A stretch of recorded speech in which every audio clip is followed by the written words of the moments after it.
ಏಯ್, ನಾನ್ ಮನೆಗ್ ಬರೋದಕ್ಕೂ ನೀನ್ 50 ಲಕ್ಷ ಕೊಟ್ಟಿರೋದಕ್ಕೂ ಏನ್ ಸಂಬಂಧ? ಅಷ್ಟಕ್ಕೂ ಯಾರಿಗ್ ಕೊಟ್ಟೆ?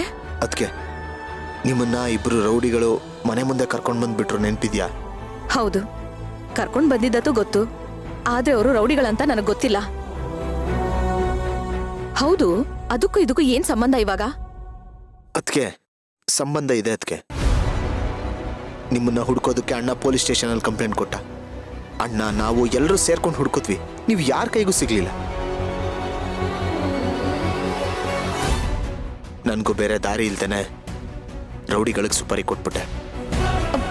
ಸುಪಾರಿನಾ? ಹೌದು, ಅದಕ್ಕೆ ನಿಮ್ಮನ್ನ ಹುಡುಕೊಟ್ರೆ ದುಡ್ಡು ಕೊಡ್ತೀನಿ ಅಂತ ಹೇಳಿದೆ. ಅವ್ರು 50 ಲಕ್ಷ ಡಿಮ್ಯಾಂಡ್ ಮಾಡಿದ್ರು. 50 ಲಕ್ಷನಾ? ನನ್ನ ಹತ್ರ 10 ಲಕ್ಷ ದುಡ್ಡಿತ್ತು, ನಾನು ಟ್ರಾನ್ಸ್ಫರ್ ಮಾಡಿದೆ. ಆಮೇಲೆ ಅವ್ರು 1 ಅವರಲ್ಲಿ ಅದಕ್ಕೇನು ಹುಡ್ಕೊಂಬಂದು ನಮ್ಮ ಮನೆ ಮುಂದೆ ನಿಲ್ಸಿದ್ರು. ಇವತ್ತು ಅದಕ್ಕೆ ಬರಲಿಲ್ಲ ಅಂದಿದ್ರೆ ಅಣ್ಣ ಹುಷಾರೇ ಆಗ್ತಿರ್ಲಿಲ್ಲ. ನನ್ನ ಹತ್ರ 40 ಲಕ್ಷ ದುಡ್ಡು ಇರಲಿಲ್ಲ. ನಾನು ಲೋನ್ಗೆ ಅಪ್ಲೈ ಮಾಡಿದೆ, ಕೆಫೆ ಮಾರೋದಕ್ಕೆ ಟ್ರೈ ಮಾಡಿದೆ, ಏನೂ ವರ್ಕೌಟ್ ಆಗಲಿಲ್ಲ. ದುಡ್ಡು ಕೊಡದೆ ಹೋದ್ರೆ ಮತ್ತೆ ನಿಮ್ಮನ್ನ ಕಿಡ್ನಾಪ್ ಮಾಡ್ತೀನಿ, ಪೂಜೆನ ಹೇಳ್ಕೊಂಡು ಹೋಗ್ತೀನಿ ಅಂತೆಲ್ಲ ಬೆದರ್ಸಿದ್ರು.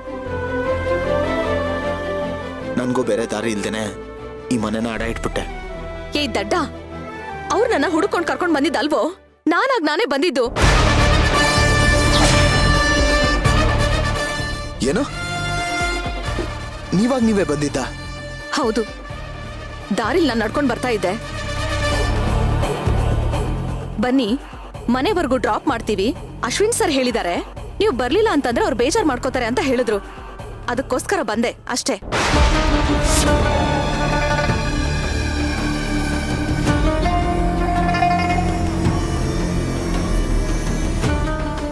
ಅಯ್ಯೋ,